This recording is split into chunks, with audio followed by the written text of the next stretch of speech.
Nag-overheat nga makina. Tara, atong tanawon kung say problema ani. So dre observe na to nga natay makita na code PO217 coolant over temperature. So makita na to dia nga grabe na gyud no. Mga ebidensya. So nahitabuan ni nag-overheat. So gitry og abri sa customer dre nagbukal-bukal, nagtuasik. Makita na ko sa niya kung sa'yo naging hinungdan niya nganong nag-overheat siya. Makita na to dia ang iyahang odometer na nasa 139,000. So atong i-try yung pandar. Tanaw na to ang iyahang auxiliary pan ug mutuyok ba. So on lang na tong aircon para may bala na to ring tuyok iyang auxiliary pan. So naka-aircon na.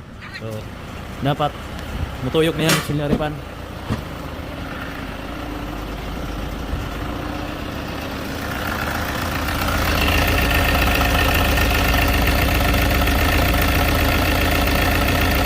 So makita na to dia nga wala ginagtuyok ang auxiliary fan bisag nakauna ang aircon. So dapat motuyok na siya.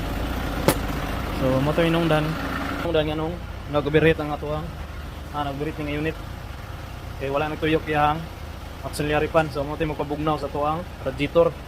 So diha din nato maglangan ato na tanggalon ng iya auxiliary fan.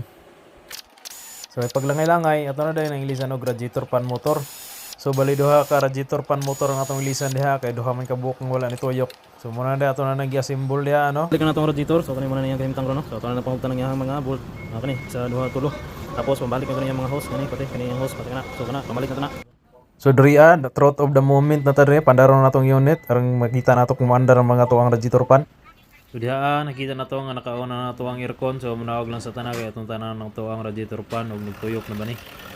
So makita na to nga nagtuyok na iyang duha ka radiator fan. So okay. Pinito lang to mayo ang iyang makina. So fast forward ta, so observe na to dre nga okay ang iyang reservoir.